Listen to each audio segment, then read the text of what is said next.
할로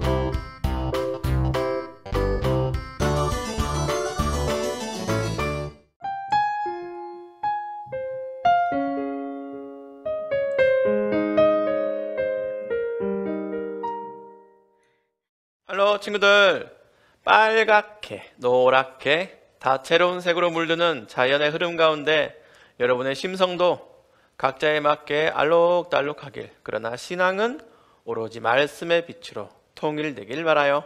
기도하고 시작합시다. 하나님 아버지, 오늘도 말씀을 살핍니다. 저희의 심령에 큰 영향을 끼치는 말씀을 잘 이해하고 삶으로 실천할 수 있도록 도와주세요. 예수님의 이름으로 기도드립니다. 아멘. 오늘 말씀은 개연성이 확실해요. 무슨 말이냐? 원인과 결과가 분명하단 말이지. 소설 중에 아주 형편없는 책을 보면요, 개연성이 없어요. 주인공이 강해진다든지 한 가문이 멸문한다든지 하는데 밑도 끝도 없이 에이쾅 하고 끝나. 뭐 이런 거 있잖아요. 평범한 고등학생이 갑자기 변신 능력이 생겨서 오른팔이 대포로 변했다가 청룡 원월도로 변했다가 하는 거야. 이건 뭐 외계인의 기술이라든지 매드 사이언티스트의 실험이라든지 하다못해 루피처럼 고무고무 열매 같은 걸 먹었다든지 그런 원인이 없어. 본래 그럴 가능성이 전혀 없었는데 느닷없이 흑염룡이 팔에 깃들었다. 갑자기 생겨난 팔로 학원 폭력을 해결했다. 이런 걸 개연성이 없다고 해요. 물론 개연성이 아예 없는 것도 있지. 명작 투명 드래곤 같은. 오늘 본문은 이야기이긴 한데 소설이 아니라 실화고 개연성은 확실해요. 그걸 먼저 확인해 보아요. 무슨 일이 일어났고 왜 일어났는지 생각하며 본문을 먼저 읽어보세요.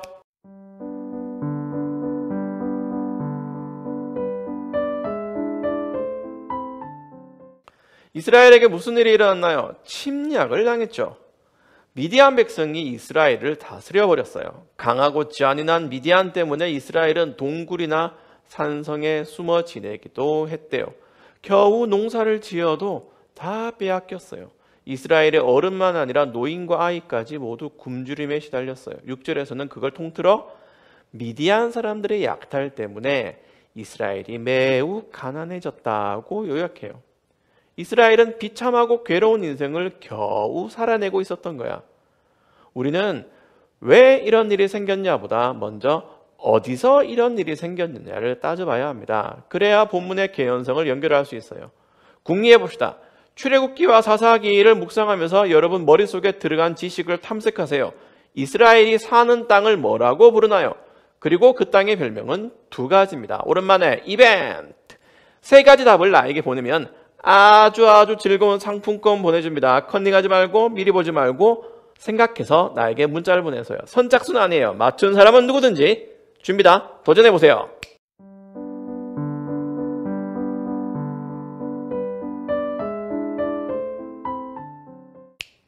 이스라엘이 사는 곳은 가나안 땅이에요. 출애굽기의 목적이 뭐라고? 가나안 땅 도착과 하나님 나라 건설. 그래서 약속의 땅이라고 불러요. 이게 첫째 별명. 그리고 하나님은 쓸모없는 땅을 주시면 알아서 해라는 인색한 분이 아니죠. 그래서 가나안 땅의 둘째 별명은 젖과 꿀이 흐르는 땅입니다. 농사를 대충 지어도 풍년을 보장하는 축복받은 땅이죠. 그런 곳에서 이스라엘이 지금 어떻게 산다고? 거지, 노예, 2등 시민, 착취 대상 취급을 받으며 죽지 못해 살고 있다고요. 본래대로라면 잘 먹고 잘 살아야지. 맞죠?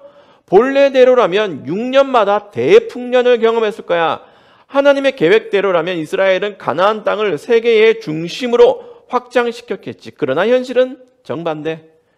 미디안이 누군지는 몰라도 이스라엘을 아주 그냥 자근자근 밟고 있다는 건 알 수 있죠. 여기서부터 왜 이런 일이 일어나는지 알아보자. 비참한 현실이라는 결과에는 반드시 원인이 있고 그걸 하나님이 직접 알려주세요. 이스라엘이 힘들어 우지지고 있으니까 8절에 하나님이 한 예언자를 보내셨대. 예언자가 즉 선지자가 출애굽기와 민수기 여호수아서를 요약해줘요. 하나님은 이스라엘을 이집트에서 구원해 주셨고 가나안 땅을 그들에게 주셨어. 그리고 하나의 약속을 정하셨지. 우상을 섬기지 말라. 하나님의 약속은 여러분 무엇보다 소중하고 확실해요. 절대 예외가 없어요. 우상 숭배 여부에 따라 결과값이 확 달라져요. 이스라엘이 지금 미디안 백성에 착취당하는 건 약속을 어기고 우상을 섬겼기 때문이야. 그래서 약속의 땅은 불순종의 땅이 되고 이스라엘은 가나안의 젖과 꿀을 누릴 수 없는 존재가 되어버렸어요. 자, 이렇게 원인과 결과가 명확히 나왔어. 우상 숭배했으니까 미디안에게 당하는 겁니다. 여기서 적용해보자. 이스라엘이 당하는 일을 보고 어떤 생각이 드나요? 어떻게 살아야겠다는 결심을 하게 되나요?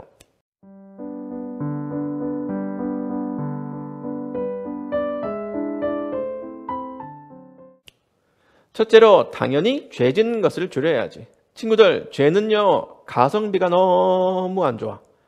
죄를 지을 때는 즐겁지. 죄가 어떤 형태든 우리에게 달콤한 건 사실이에요. 하지만 그 죄 때문에 치러야 하는 대가는 가혹합니다. 죄를 지불해 일의 쾌락을 얻는다고 하면 그에 따른 반작용은 한 100쯤 돼요. 후회하고 상황은 악화되고 관계는 파괴됩니다. 무엇보다 하나님이 싫어하세요.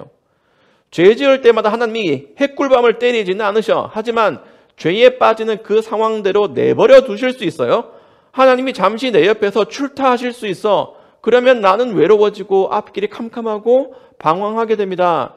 하나님이 나를 직접 때리시진 않아도 그 죄의 환경에 두시는 것만으로도 나는 매우 곤란하고 미쳐버릴 것 같아요. 마치 이스라엘이 젖과 꿀이 흐르는 약속의 땅 가나안에서 살면서도 고생하는 것처럼 구원받았다 하면서도 비참하게 살 수 있어요. 기억하세요. 죄는 순전히 내 책임입니다. 둘째로 개연성을 잘 따져보자. 즉 세상의 시작과 모든 일의 원인이신 하나님을 묵상하세요. 내 삶은 하나님의 계획 아래에 있습니다. 그래서 원인 없는 사건, 사고는 절대 일어나지 않아요. 인생이 어떻게 흘러가든 거기에는 반드시 원인이 있습니다. 그게 내 죄이든 아니면 하나님의 훈련이든 축복이든 잘 되고 못 되는 모든 배경에는 하나님이 계십니다. 그래서 우리는 괴로울 때는 하나님께 기도하고 행복할 때는 하나님께 찬송할 수 있는 복된 그리스도인이에요. 죄는 내 책임이고 축복은 하나님의 선물입니다.